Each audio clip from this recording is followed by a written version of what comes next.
নমস্কাৰ ছাৰ বাইদেউসকল আপোনালোকক ইনফোলাইভ 23 লৈ স্বাগতম জনাইছো।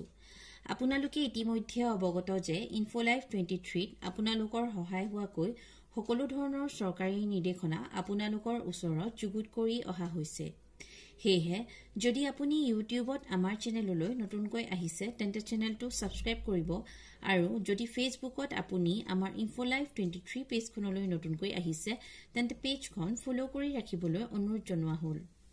আজিৰ ভিডিঅ'টোত এটা অত্যন্ত জৰুৰী ইনফৰমেশন আপোনালোকৰ ওচৰত লৈ আহিছো। হেহে ভিডিঅ'টো শেষলৈকে চাই ইনফৰমেশনখিনি জানি ল'ব বুলি আশা ৰাখিলো। এতিয়া আজিৰ নিৰ্দেশনাখনলৈ আগবাঢ়ো। আমাৰ বহুতো বিদ্যালয়ত ইতিমধ্যে বিভাগৰ ফালৰ পৰা টেলি ক্লাছ স্থাপন কৰি দিছে। যোৱাটো শিক্ষাবৰ্ষত তাত ক্লাছো চলি আছিল, কিন্তু বিদ্যালয়ৰ ক্লাছ ৰুটিনৰ লগত সেই ক্লাছসমূহৰ সময়ক লৈ অলপ অসুবিধাৰ সন্মুখীন হ'বলগীয়া হৈছিল। কিন্তু এইটো শিক্ষাবৰ্ষৰ বাবে এই টেলি ক্লাছসমূহক সময় অনুপাতে ধৰি লৈ বিদ্যালয়ৰ ক্লাছ ৰুটিনসমূহ তৈয়াৰ কৰিবলৈ নিৰ্দেশনা জাৰি কৰিছে। এইখন আহিছে SCERT আসামৰ তৰফৰ পৰা। From Dr. Niroda Devi, Director SCERT Assam, Kahlipara, Guwahati 781019. 2. Inspector of School, District Elementary Education Officer, All District of Assam. ইয়াৰ সাবজেক্টটো হৈছে Allotment of Tele-Education Classes in School Routine.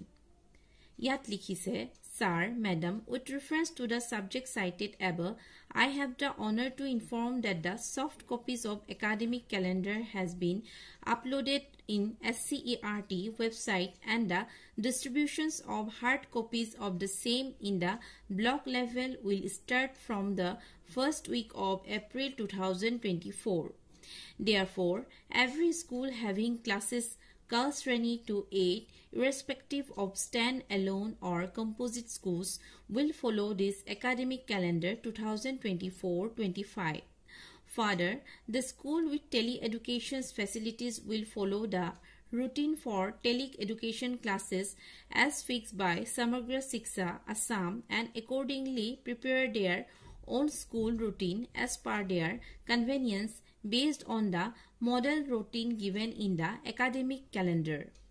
This is for your kind informations and necessary action. Yours faithfully, Director SCERT Assam. এই নিৰ্দেশনাখনত জনাইছে যে SCERT ৱেবছাইটত ইতিমধ্যে ক শ্ৰেণীৰ পৰা অষ্টম শ্ৰেণীলৈকে থকা বিদ্যালয়সমূহৰ বাবে 2024-25 শিক্ষাবৰ্ষৰ একাডেমিক কেলেণ্ডাৰখন আপলোড কৰা হৈছে।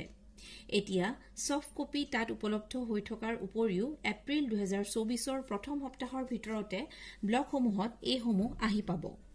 হেহে টেলি এডুকেশ্যন স্থাপিত বিদ্যালয়সমূহে এই একাডেমিক কেলেণ্ডাৰখন ফলো কৰি টেলি এডুকেশ্যনৰ ক্লাছসমূহ সংযুক্ত কৰি নিজৰ সুবিধা অনুযায়ী বিদ্যালয়ৰ ক্লাছ ৰুটিনখন প্ৰস্তুত কৰিব লাগিব বুলিও জনাইছে। আজিৰ ইনফৰমেশন ইমানেই। যদি এই ইনফৰমেশনখিনি আপোনালোকৰ বাবে লাভদায়ক হোৱা বুলি ভাবিছে তেন্তে ভিডিঅ'টো লাইক কৰি আপোনাৰ বন্ধু-বান্ধৱীসকলৰ লগত শ্বেয়াৰ কৰি দিব। চাই থাকিব ইউটিউব আৰু ফেসবুকত ইনফোলাইভ 23। ধন্যবাদ।